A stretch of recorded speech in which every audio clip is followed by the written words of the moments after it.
అందరికీ నమస్కారం. శ్రీమద్ భగవద్గీత ఆధ్యాత్మిక రహస్యాలు శీర్షిక ద్వారా శ్రీ త్రినాథ్ గారు ధారావాహిక ప్రసంగం చేస్తున్నారు. వారి ధారావాహిక ప్రసంగంలో ఈరోజు 89వ ప్రసంగం చేస్తున్నారు. శ్రీ త్రినాథ్ గారికి స్వాగతం. శ్రీమద్ భగవద్గీత ఆధ్యాత్మిక రహస్యాలు ఈ యొక్క అంశంపై మనం చర్చిస్తున్నాము. ఇప్పుడు 6వ అంశంగా ఒక్క భగవంతుడే సర్వశక్తిమంతుడు. Only God or God alone is almighty authority. God is omnipotent అంటాం ఇంగ్లీష్లో. ఓమ్నీ పొటెంట్, ఓమ్నీసి అంటలాగా. ఓమ్నీ పొటెంట్ అంటే ఆయన కంటే శక్తివంతుడు ఇంకెవరు లేరు. ఈ విషయాన్ని మనం అర్థం చేసుకునే ప్రయత్నం చేస్తున్నామండి. గత 2-3 ఎపిసోడ్స్ నుంచి మనం ప్రారంభించుకున్నాం. ఈ ఎపిసోడ్లో మరికొన్ని ముఖ్యమైన విషయాలు తెలుసుకుందామంటే ఏ విధంగా భగవంతుడు సర్వశక్తివంతుడు. ముందుగా మనం ఒక విషయాన్ని మీ దృష్టికి తీసుకొని వస్తున్నాను. ఇదివరకు కూడా చెప్పడం జరిగింది. భగవంతుడు చాలా ప్రేమగా ఆప్యాయతగా ప్రాధేయపడుతున్నాడు. నా బిడ్డల్లారా మేల్కొనండి. ఈ యొక్క సమయము సృష్టి చక్రంలో చాలా సంక్లిష్టమైన సమయము. నేను స్వయముగా వచ్చి మీకు చెప్తున్నాను, మధ్యవర్తులు ఎవరు లేరు. ఇప్పటి వరకు మధ్యవర్తుల ఆధారంగా మీరు విన్నారు. నా బిడ్డలే మధ్యవర్తులుగా మీకు చెప్పడం జరిగింది. మీకు అర్థం కాలేదు. ధర్మస్థాపకుల ద్వారా అర్థం కాలేదు. దేవీ దేవతల యొక్క పూజా పునస్కారం ద్వారా మీకు అర్థం చేసుకోలేకపోయారు. దైవీ సంస్కారాలు అంటే ఏమిటో, అసుర సంస్కారాలు అంటే ఏమిటో, అదేవిధంగా ఎంతో మంది సాధువులు, సంతులు, ఋషులు, మునులు, పీఠాధిపతులు, మహామండలేశ్వరులు, జగద్గురువులు, సన్యాసులు, ఈ విధంగా వేల సంఖ్యలో ఉన్నటువంటి వారు కూడా మీకు మంచి విషయాలే చెప్పారు. అయినా మీకు అర్థం కాలేదు. మీ హితము కోరి చెప్తున్నాను నేను. మీరు చాలా ప్రియమైన వారు. మీరు నా బిడ్డలు. ఈ విధంగా లౌకిక ప్రపంచంలో తల్లిదండ్రులు, బిడ్డలు పరస్పరము ఒకరికొకరు ఈ విధంగా ప్రేమతో పలకరించుకుంటారు, ప్రేమతో వ్యవహారాలు చేస్తారు. ఏదో విధంగా పిల్లల్ని పైకి తీసుకుని రావాలి, ఉన్నత స్థానంలో పెట్టాలి అని అనుకుంటారు. అదేవిధంగా నేను ప్రయత్నం చేస్తూ ఉన్నాను. మీ హితము కోరి చెప్తున్నాను. ఈ యొక్క భావాన్ని మీకు తెలియజేసే 2 శ్లోకాలు మీ ముందు ఉంచబోతున్నానండి. దాని తర్వాత భగవంతుడు సర్వశక్తిమంతుడు అన్న సంగతి తెలుసుకుందాం. 10వ అధ్యాయంలోని మొదటి శ్లోకం మీరు రాసుకోండి. భూయ ఏవ మహాబాహో శృణు మే పరమం వచః యత్తేహం ప్రియమాణాయ వక్ష్యామి హితకామ్యయ. ఆఖరి పంక్తి ఏంటండి? వక్ష్యామి, నేను పలుకుతున్నాను, హితకామ్యయ, హితము కోరి పలుకుతున్నాను. మీరు చాలా అభివృద్ధిలోకి రావాలి, ఆధ్యాత్మికంగా కూడా మీరు ఎదగాలి. ఏ విధంగా అయితే భౌతికంగా మీరు ఎదుగుతున్నారో, శరీరపరంగా ఎదుగుతున్నారో, ఉద్యోగాలు వ్యాపారాలు చేసుకుని అద్భుతంగా ఎదుగుతున్నారో, అదే విధముగా ఆధ్యాత్మికంగా ఎదగాలి. ఎందుకంటే ఆధ్యాత్మికంగా ఎదగడం అనేది మీకు జన్మజన్మల ప్రారంధాన్ని ఇస్తుంది. భౌతికంగా ఎదగడం కేవలం ఒక్క జన్మకే మీ యొక్క ప్రారంధం. ఏమన్నారండి? భూయ అన్న పదం వచ్చిందండి. భూయ అంటే మరలా చెప్తున్నాను. అంటే ఈ సృష్టి చక్రం ఆగదండి, తిరుగుతూనే ఉంటుంది.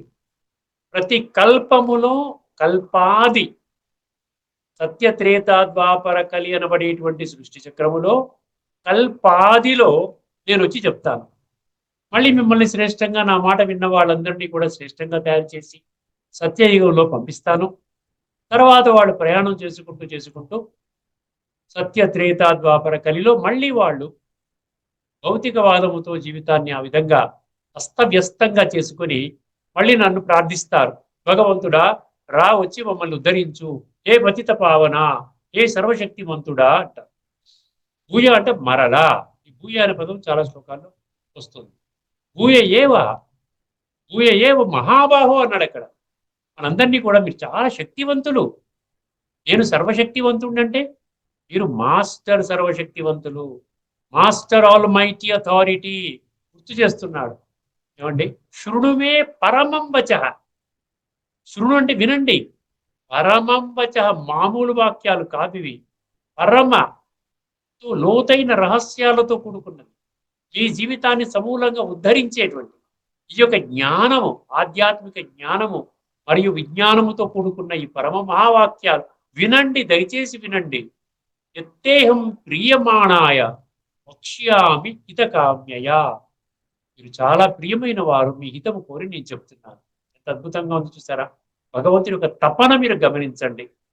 బిడ్డల పట్ల, బిడ్డలు బాగుండాలి, సర్వోన్నతంగా ఎదగాలి, ఆధ్యాత్మికంగా పరమాత్మని గుర్తించి పరమాత్మ యొక్క సత్యమైన వారసత్వానికి అర్హులు కావాలి, ఉన్నతమైనటువంటి జన్మలు తీసుకోవాలి, సత్య త్రేతాయుగంలో రావాలి అంటే 33 కోట్ల మందిలో అందరూ ఉండాలి, ప్రయత్నం చెయ్యాలి అని చెప్పి భగవంతుడు ప్రాధేయపడుతున్నాడు. మరొక శ్లోకం ఇదే అర్థాన్ని తెలియజేస్తుంది.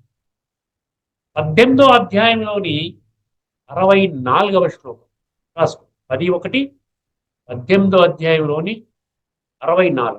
సర్వగుహ్యతమం భూయః శృణు మే పరమం వచః ఇష్టోసి మే దృఢమితి తతో వక్ష్యామ్యతే హితం. నిజంగానే ఎందుకంటే నేను అవి చెప్తున్నానంటే నీ హితము కోరి చెప్తున్నాను అంటున్నాడు. నీ హితము కోరి సర్వగుహ్యతమం అన్నాడు. ఇది రహస్యాలలోకెల్లా రహస్యం. ఇప్పటి వరకు ఎవరూ మీకు చెప్పలేదు. నేనే స్వయంగా సృష్టి మీద అవతరించి పరకాయ ప్రవేశము చేసి ఒక మనిషి శరీరం ఆధారం చేసుకుని నేను చెప్తున్నటువంటి జ్ఞానము ఆధారంగా ఈ విషయాలు మీకు అర్థమవుతున్నాయి. ఇప్పుడు గుహ్యాతి గుహ్యమైన విషయాలు, సర్వగుహ్య అన్నాడు. అర్థమైందండి? ఇప్పటి వరకు మీకు తెలియదు. భగవద్గీత విన్నారు, భలే భగవద్గీత పఠన పారాయణ శ్రవణ ప్రచారం చేసుకున్నారు. కానీ భగవద్గీత యొక్క సందేశం నా కొరకు ఏమిటి అంటే మళ్ళీ మనకు అర్థం కాలేదు. సర్వగుహ్యతమం భూయ, భూయ మళ్ళీ వచ్చింది చూసారా? మరలా చెప్తున్నాను, అర్థమైందండి? సర్వగుహ్యతమం భూయ శృణుమే పరమం వచ, మళ్ళీ వచ్చింది ఇక్కడ. శృణుమే పరమం వచ, పరమ మహావాక్యాలు. ఈ మహావాక్యాలకు మించినటువంటి మహావాక్యాలు లేక దీనికంటే మించినటువంటి జ్ఞానము ప్రపంచంలో ఎక్కడా మీకు లభించదు. భూమండలంపై ఉన్నటువంటి ఈ మీకు అందుబాటులో ఉన్న ఏ ధార్మిక గ్రంథము, మీకు అందుబాటులో ఉన్నటువంటి ఏ ధార్మిక ప్రవచనకర్త, ఎంత గొప్ప వ్యక్తి అయినా మీకు ఈ మహావాక్యాలు మీకు తెలియచేయలేరు. ఇది స్వయముగా పరమాత్మ భగవంతుడునైన నేను నా బిడ్డల కొరకు నేను చెప్తున్నాను, వారి హితము కోరి చెప్తున్నాను. ఇష్టోసి మే దృఢమితి, దృఢమైనటువంటి విశ్వాసము. వీరంతా కూడా నాకు చాలా ప్రియమైన వారు, ఇష్టమైన వారు. ఏమండి? తతో వక్ష్యామి, ఏమన్నారు? ఇష్టోసి మే దృఢమితి తతో వక్ష్యామ్యతే హితం. నేను వక్ష్యామి అంటే చెప్తున్నాను, తే అంటే మీ యొక్క హితము కోరి చెప్తున్నాను. గమనించండి, బుద్ధినేత్రాన్ని తెరుచుకొని నా గురించి అద్భుతమైన మహావాక్యాలు భగవంతుడు నా జీవితాన్ని ఉద్ధరించడం కోసం చెప్తున్నాడు. జన్మ జన్మల ప్రారంధాన్ని ఇవ్వడం కోసం చెప్తున్నాడు. స్వర్గమనబడే సత్య త్రేతాయుగాల్లో శ్రేష్టమైన జన్మలు ప్రసాదించడం కోసం ఈ యొక్క జ్ఞానాన్ని చెప్తున్నాడు. దీనికంటే మించిన జ్ఞానం లేదంటున్నాడు. నా హితము కోరి చెప్తున్నానంటున్నాడు. గుహ్యాతి గుహ్యమైన విషయాలు చెప్తున్నానంటున్నాడు. కాబట్టి తప్పకుండా నేను కూడా ఈ విషయాన్ని అర్థం చేసుకుని భగవంతుని మార్గంలో నడుస్తాను. ఇప్పుడు మనము మరో 2 శ్లోకాలు చెప్పుకోబోతున్నాం ఈ ఎపిసోడ్లోని. భగవంతుడు ఒక్కడే సర్వశక్తిమంతుడు. ఒక్క భగవంతుడే సర్వశక్తిమంతుడు. గుర్తుపెట్టుకోండి, ఒక్క భగవంతుడే సర్వశక్తిమంతుడు. దీంట్లో మీకు ఏ శ్లోకంలో తీసుకుని వెళ్తున్నానంటే మీకు శ్లోకం నంబర్ చెప్పాలి కదా. 7వ అధ్యాయంలోని 10వ శ్లోకం కింద చెప్పడం జరిగింది. దాన్ని ఇప్పుడు మీకు ఎక్స్ప్లెయిన్ చేస్తాను. 7వ అధ్యాయంలోని 10వ శ్లోకం అండి. బీజం మాం సర్వభూతానాం బుద్ధిర్బుద్ధిమతామస్మి తేజస్వినామహం. చాలా శ్రద్ధగా నిజంగా పరమాత్మ స్వయముగా పలుకుతున్న మహావాక్యాలు మీరు ఈ రోజున మీరు పొందుతున్నారు. ఎంత అదృష్టవంతులు చెప్పండి. నిజంగా హృదయం నుండి మీకు ఒక ధన్యవాదాలు అర్పణ చేయాలి ఒక వ్యక్తికి. వారు ఆచార్య డాక్టర్ బిట్టు వెంకటేశ్వర్లు గారు. వారి యొక్క ఛానల్ పేరు కూడా అద్భుతం అండి. సంస్కృతి సంపద, మన సంస్కృతిని పెంపొందించడానికి, మన కల్చర్ని పెంపొందించడానికి రకరకాల కార్యక్రమాలను తీసుకొస్తూ ఈ యొక్క ఛానల్ నడుపుతున్నారు. దయచేసి అందరికీ కూడా నేను ఒక రిక్వెస్ట్ చేస్తున్నాను, ఈ ఛానల్ని సబ్స్క్రైబ్ చేయండి. చేసినట్లయితే ఇతోధికంగా ఇది ఆ విధంగా దినదినాభివృద్ధి చెంది ఎంతో మందికి ఇటువంటి మంచి కార్యక్రమాలు, ఈ విధంగా మంచి వీడియోల ద్వారా మంచి సందేశాన్ని ఆ విధంగా అందడానికి అవకాశం ఉంటుందండి. దయచేసి ఇది నా పర్సనల్ రిక్వెస్ట్ అండి, అందరూ కూడా ఈ యొక్క ఛానల్ని సబ్స్క్రైబ్ చేయండి. మరొక్కసారి ఆచార్య ప్రొఫెసర్ అంటే ఈ తెలుగులో ఆచార్య అంటారు, ఆచార్య డాక్టర్ విట్టు వెంకటేశ్వర్లు గారికి శిరస్సు వంచి నమస్కరిస్తున్నానండి. బీజం మాము సర్వభూతానం విద్ధి పార్థ సనాతనం అన్నాడండి. ఏమండి బీజం అంటే ఏమిటి? బీజం అంటే సీడ్ అంటారు ఇంగ్లీష్లో, విత్తనము అంటారు తెలుగులో. ఏమండి విత్తనము లేకుండా చెట్టు మొలుస్తుందా? చెట్టుకి ఆధారము విత్తనము. అర్థమైందండి. ఏ చెట్టు అయినా వేసుకోండి, ఎక్కడైనా ఏదైనా వేయండి, ఒక ప్లాంట్ కానీ ఒక పెద్ద వటవృక్షం కానీ, దానికి బీజము, చెట్టుకి ఆధారము. చెట్టు వచ్చింది అంటే దానికి ఆధారం బీజము. ఇక్కడ బీజం అని అంటే తేలిక తీసిపాడడం కాదండి.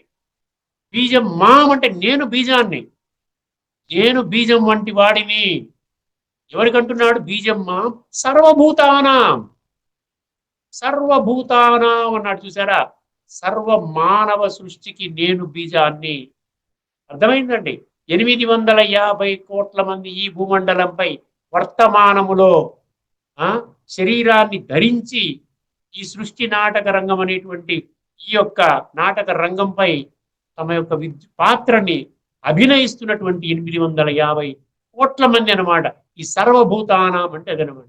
సర్వ భూతాలు ఎక్కడైతే వచ్చిందో పంచభూతాలతో తయారు కాబడిన ఈ యొక్క శరీరము, దీన్నే వస్త్రం అన్నాడు, పొలం అన్నాడు, ఇంకో ఏదో అన్నాడు, యంత్రం అన్నాడు. దాన్ని ధరించి ఆత్మ శరీరాన్ని ధరించి ఈ యొక్క పాత్రని అభినయిస్తోంది. బీజం మాం సర్వభూతానాం.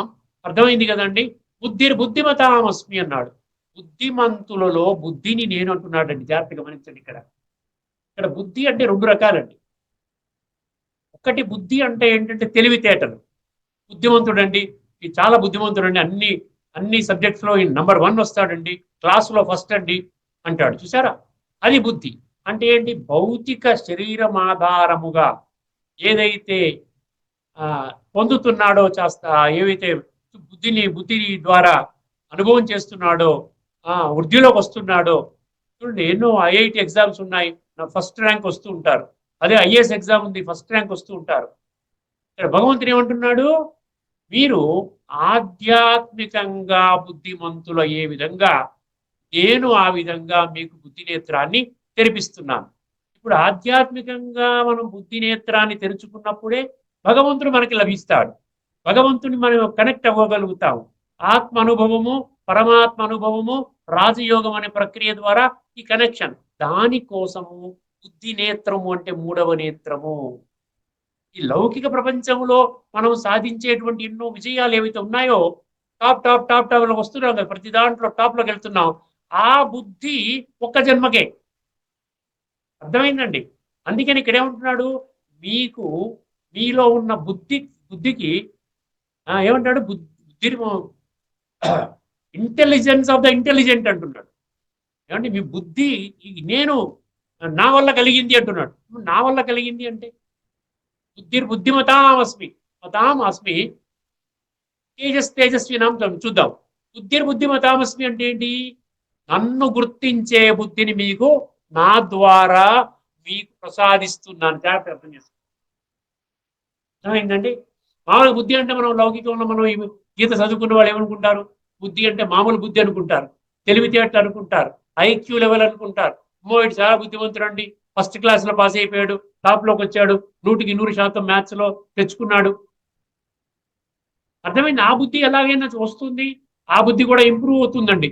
ఈ బుద్ధి మనకి ఆధ్యాత్మిక జగత్తులో ఉన్నటువంటి ఈ భగవంతుణ్ణి గుర్తించే బుద్ధి, నన్ను నేను ఆత్మగా గుర్తించే బుద్ధి, ఆ బుద్ధి నేనే ఇస్తాను, ఇంకెవరు ఇవ్వలేరు. అర్థమైందండి. ఆ బుద్ధి మీరు తెలుసుకుంటే, ఆ బుద్ధి నేత్రం తెరుచుకుంటే మీరు నన్ను గుర్తిస్తారు, నాతో కనెక్ట్ అవుతారు. ఇప్పటికే 2 లక్షల మంది కనెక్ట్ అయ్యారు. 20 లక్షల మంది కనెక్ట్ అయ్యారంటే మామూలు విషయం కాదండి. ఖచ్చితంగా ఇప్పుడు మనం చర్చించుకున్న 88 ఎపిసోడ్స్ ఇప్పటికి అయిపోయింది. జ్ఞానం అంతా అందరు చదువుకోని వాళ్ళు కూడా చెప్తారండి, ఏమండి నేను ఆత్మస్వరూపానండి, చాలా ఎంజాయ్ చేస్తున్నానండి, పరమాత్మతో కనెక్ట్ అవుతున్నానండి, దివ్య గుణాలు నేను ఎంజాయ్ చేస్తున్నాను, శక్తులు ఎంజాయ్ చేస్తున్నాను, బ్రహ్మాండంగా నా బాధ్యతలన్నీ ఆయనకి ఇచ్చేశాను, ఆయన మోస్తాడు, నేను తేలికగా ఉంటాను, నేను కేవలం రాజయోగం అనే ప్రక్రియ ద్వారా పరమాత్మతో, అక్కడ మెడిటేషన్ రూమ్స్ అని ఉంటాయి బ్రహ్మకుమారి సెంటర్లో, అక్కడ వెళ్ళి ధ్యానం చేస్తాను, ఇంట్లో కూడా ధ్యానం చేసుకుంటాను, ఉదయం ధ్యానం చేస్తాను, సాయంకాలం ధ్యానం చేస్తాను, పడుకునే ముందు ధ్యానం చేస్తాను, ఎంత వీలైతే అంత పరమాత్మతో పరమాత్మని గుర్తు చేసుకుంటూ, అంటే యోగం అంటే గుర్తు చేసుకోవడం, జ్ఞాపకము, దాని హిందీలో యాద్ అంటాడు. ఆ విధంగా చేసుకుంటూ నా జీవితాన్ని చాలా సుఖమయంగా, శాంతిమయంగా, ఆనందమయంగా చేసుకుంటున్నానండి, మీరు కూడా రండి, బ్రహ్మకుమారిస్కి రండి అని చెప్తూ ఉంటారు. ఇప్పుడు ఉన్న లక్షల మంది ఏం చేస్తారు? పరమాత్మ యొక్క ఆదేశం అన్నమాట. అజ్ఞానములో ఉన్న వాళ్ళకి చెప్పండి, దేహభ్రాంతిలో కూరుకుపోయిన ఉన్న వాళ్ళకి చెప్పండి. అర్థమైంది? ఇక్కడ బుద్ధిమతామస్మి అంటే అదనమాట. తేజస్వినాం అన్నాడు. తేజస్సు అంటే ఏంటి? చాలా మంది లౌకికంలో కూడా చాలా మంది తేజస్సుగా ఉంటారు. తేజస్సు అంటే ముఖమ మండవ, ఈ బ్రుకుటి ఇదంతా మెరుస్తూ కాస్త ఔరాతో ఉండి కాస్త బ్రహ్మాండంగా ఉంటారు. అంటే లౌకిక పరంగా కూడా ఉంటారు. కానీ ఇక్కడ ఆధ్యాత్మిక జగత్తులో ఆత్మ అనుభూతి, ఆత్మ యొక్క ప్రాప్తి, అనుభూతి, అనుభవము, అభ్యాసము, వీటి ద్వారా మీకేమవుతుందంటే కాస్త ఒక రకమైనటువంటి తేజస్సు, దాన్ని రేడియేషన్ అంటారు కూడా, రేడియన్స్ అంటారు. అర్థమైందండి? ఒక రకమైన పవిత్రత కిరణాలు, పవిత్రత ఆరా అంటారు చూసారా, అది క్రియేట్ అవుతుంది. అది నా వల్లనే దొరుకుతుంది అంటారు. చూడండి, ఏదైనా బుద్ధి కానీ ఇక్కడ ఈ విధంగా తేజస్సు కానీ, అది లౌకికము అలౌకికము రెండు. లౌకికము ఏదో విధంగా మీకు వస్తుంది, అది ఒక్క జన్మకే పరిమితము. పరమాత్మ ప్రాప్తి లేకపోయినా మీకు ఆ తేజస్సు రావచ్చు, మీరు చేసుకున్న ఒక పద్ధతి ద్వారా. అది కాదు, భగవంతుడికి ఏం చెప్తున్నాడు? నీకు తేజస్సు, ఆ యొక్క తేజస్వినా మహం అన్నాడు కదా, నాలో ఉన్న తేజస్సు, ఆత్మలో ఉన్న తేజస్సు, పరమాత్మలో ఉన్న తేజస్సు నేను ఆత్మకి ట్రాన్స్ఫర్ చేస్తున్నాను ఈ రాజయోగము ద్వారా. అర్థం? ఎందుకంటే బీజం మాం సర్వభూతానాం కదా, సర్వ మనుష్య సృష్టికి నేను బీజము, నేను లేకపోయినట్లయితే సృష్టి లేదు అంటున్నాడు. అర్థం చేసుకోండి. బీజం మాం సర్వభూతానాం విద్ధి పార్థ సనాతన. సనాతన అంటే ఏంటి? అక్కడ సనాతన అంటే ఏంటి చెప్పండి? విద్ధి పార్థ సనాతన తెలుసుకోవాలి. ఇప్పుడు సనాతన అంటే ఏంటి? సనాతన అంటే it is never created, it is always there. అర్థమైందండి? ఈ ఈ యొక్క సృష్టి చక్రం అనేది తిరుగుతూనే ఉంటది. కానీ భగవంతుడు ఏం చెప్తున్నాడు?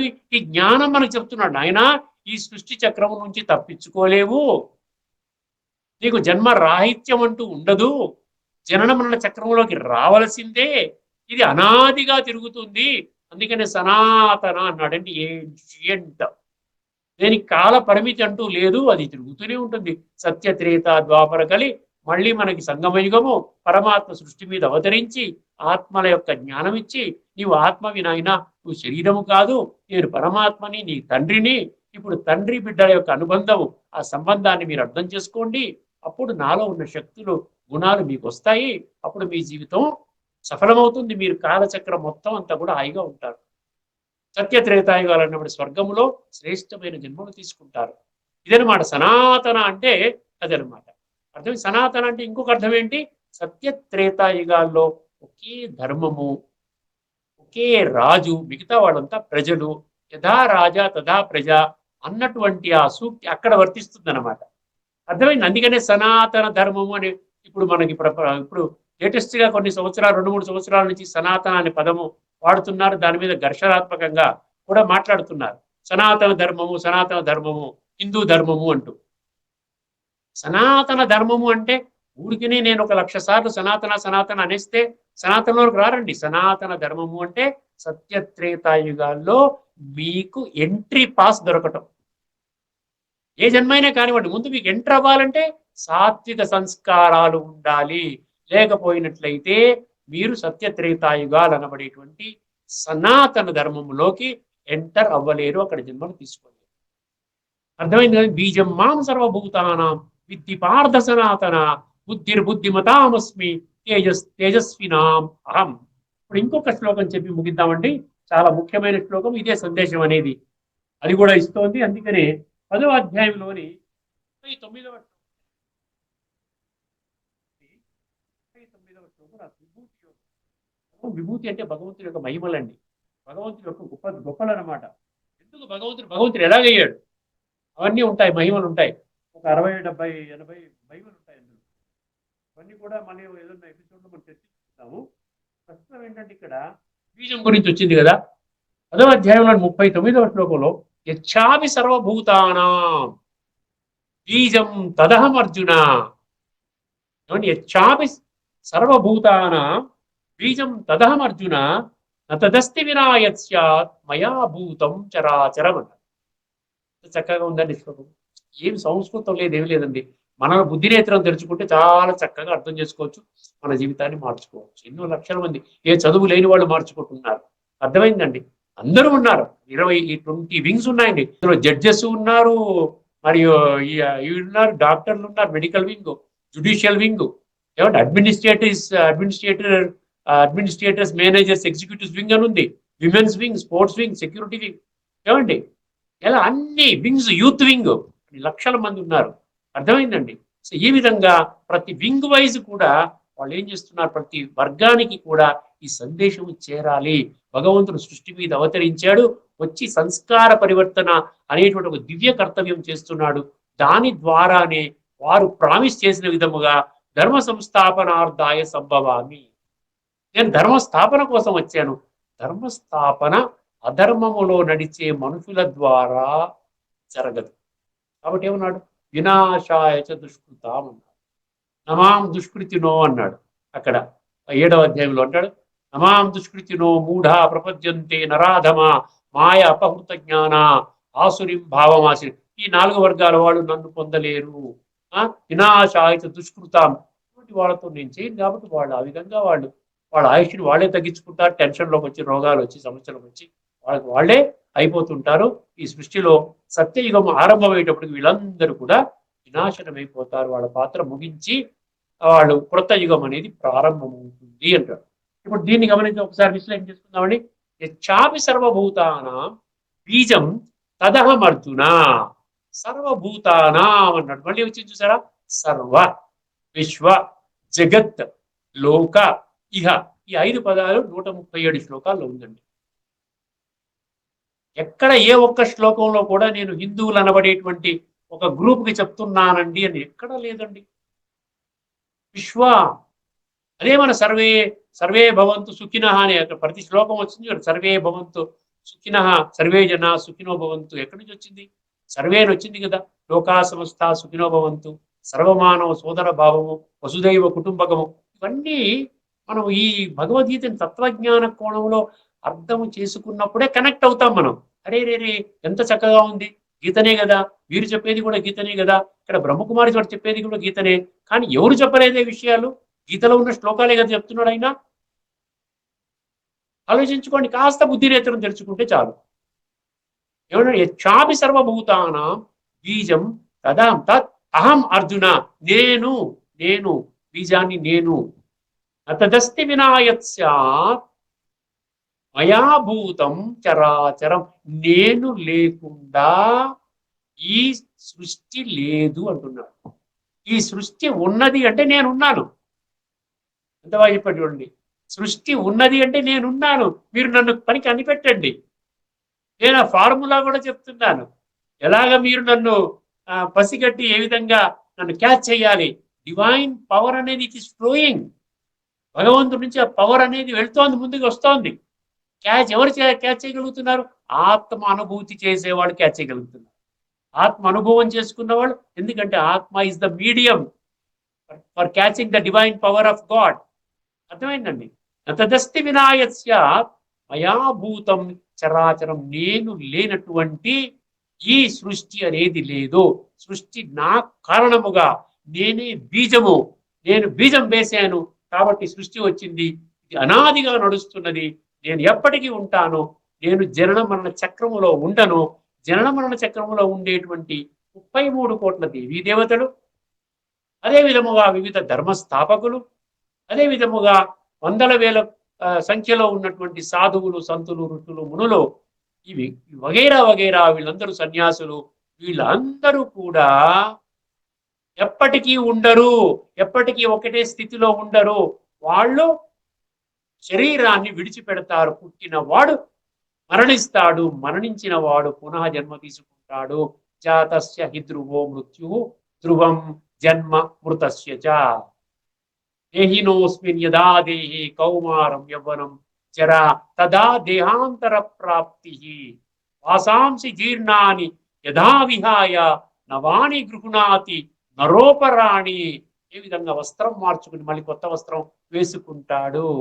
నయనం చిందంతి శస్త్రాణి నయనం దహతి పావక. ఆత్మ మరణము లేదు. పరమాత్మ ఎప్పుడు ఆత్మస్వరూపంలో ఉంటాడు కాబట్టి సదా జీవించి ఉంటాడు, సదా ఉంటాడు. ఆయన సదా పావనంగా ఉంటాడు. త్రిగుణాలలోకి రాడు, విషయ వికారాలలోకి రాడు. ఆయన సృష్టి చక్రం బయట ఉంటాడు కాబట్టి వారొక్కరే భగవంతుడు, వారొక్కరే పరమాత్మ. ఆ పరమాత్మ ఈ సృష్టి మీద వచ్చి ఏం చెప్తున్నాడండి? బీజం మాం సర్వభూతానం అన్నాడు ఇక్కడ. యచ్చాపి సర్వభూతానాం బీజం తదహం అర్జున. ఏమండి? తదస్తి వినాయస్యాత్ మయా భూతం చరాచర. ఇక్కడ చరాచర అన్నాడు. అంతకుముందు శ్లోకంలో 7వ అధ్యాయం 10వ శ్లోకంలో చరాచర అనలేదు. అక్కడ ఓన్లీ సర్వభూతానం అని వదిలేశాడు. ఇక్కడ చరాచర జగత్తు అన్నాడు. చరా అంటే కదిలేది, అచర అంటే కదలనిది. అర్థమైంది? స్థావర జంగమ అంటాడు ఇంకో శ్లోకంలో. స్థావరం అంటే స్థిరంగా కదలనిది, మళ్ళీ జంగమ అంటే కదిలేది. అంటే ఏంటి? కదిలేది అంటే మనుషులు, జీవులు, పక్షులు, ఈ జంతువులు ఇవన్నీ. అచర అంటే ఏంటి? కొండలు ఇవన్నీ కదా, మిగతా చెట్లు పుట్టలు ఇవన్నీ కదలవు కదా. అది చరాచర జగత్తుకి నేనే సృష్టికర్తను, నేను లేకుండా ఈ సృష్టి లేదు. కాబట్టి మీరు సృష్టిలో ఉన్నారు, నన్ను మర్చిపోయారు. కాబట్టి మీ పరిస్థితి అతలాకుతలం అయిపోయింది. ఎక్కడున్నారో తెలియదు, ఏం చెయ్యాలో మీకు లక్ష్యం లేదు, గమ్యం లేదు. ప్రతిరోజు 24 గంటలు ఆ విధంగానే కేవలము వండుకోవటము, తినటము, త్రాగటము, పడుకోవటము, డబ్బు సంపాదించుకోవటం, భౌతికంగా ఆ ఒక్క జన్మ గురించే మనము దైహికంగా నేను దేహం అనే భ్రాంతిలో జీవితాన్ని గడపటము అలాగే మనం చేస్తున్నాము. అది కాదు మీరు చేయవలసింది. అది న్యాచురల్ గా ఉంటుంది. మీరు భోజనం చెయ్యండి అని భగవంతుడు చెప్పడండి, అవసరం లేదు. మీరు స్నానం చేయండి అని భగవంతుడు చెప్పడు. మీరు మొంగ అడుక్కోండి అని భగవంతుడు చెప్పడు. మీరు డ్రెస్ వేసుకోండి అని భగవంతుడు చెప్పడు, అవసరం లేదు. అది న్యాచురల్ గా జరుగుతుంది.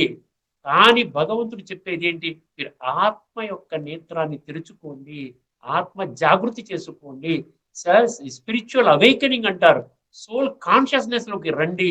అందులో ఉన్నటువంటి మధురతని ఎవరైతే కొన్ని లక్షల మంది ఇప్పటికీ నా పిల్లల్ని నేను తయారు చేశానో వాళ్ళ మార్గంలో మీరు వెళ్ళి కలవండి, వాళ్ళతో చర్చించండి, మీరు వెళ్ళి అనుభూతి చెయ్యండి. ఆత్మానుభూతి, పరమాత్మానుభూతి ద్వారా చక్కటి పాజిటివ్ వైబ్రేషన్స్ ఏర్పడతాయి. మీరు దయచేసి భగవంతుని మాటలు మీరు ఆ విధంగా తిరస్కరించినట్లయితే మీ జీవితము శ్రేష్టంగా తయారు చేసుకోవడానికి భగవంతుడు ఏదైతే చెప్తున్నాడో వాటి నుండి, ఆ చక్కటి ఆధ్యాత్మిక జ్ఞానము నుండి మీరు వంచిత అవుతారు. ఇక్కడ ఈ చర్చ ఇక్కడ మనం దీంతో ముగిద్దామండి. తదుపరి ఎపిసోడ్లో ఒక భగవంతుడే జ్ఞాన సాగరుడు అన్న విషయాన్ని మళ్ళీ ముందుకు తీసుకొని వెళుతూ మరికొన్ని శ్లోకాల ద్వారా భగవంతుడి యొక్క విశిష్టత ఏదైతే ఉందో, యునిక్ క్వాలిటీ, ఎవరికీ లేదు, ఎవరి దగ్గర లేదండి. క్వాలిటీస్ అన్ని కూడా భగవంతుడు ఒక్కరే, భగవంతుడు సత్యం, భగవంతుడు నిరాకారుడు, భగవంతుడు విశ్వాత్మలందరికీ తండ్రి, భగవంతుడు జ్ఞానసాగరుడు, భగవంతుడు పతిత పావనుడు, భగవంతుడు ఒక్కరే మన సర్వశక్తివంతుడు. ఇవన్నీ విశిష్టతలు అన్నమాట, అసాధారణ లక్షణాలు, భగవంతుడి యొక్క అసాధారణ లక్షణాలు, యునిక్ క్వాలిటీస్. ఇవన్నీ ఈ విషయాలను మనం ఇంకా ముందుకు తీసుకుని వెళదాము. ఇక్కడితో నా ప్రసంగాన్ని ఆపిస్తున్నాను. మళ్ళీ తదుపరి ఎపిసోడ్లో కలుసుకునేంత వరకు కూడా మీ అందరికీ కూడా నమస్కారము. లోకా సమస్త సుఖినో భవంతు. ఓం శాంతి. శ్రీమద్ భగవద్గీత ఆధ్యాత్మిక రహస్యాలు శీర్షిక ద్వారా శ్రీ త్రినాథ్ గారు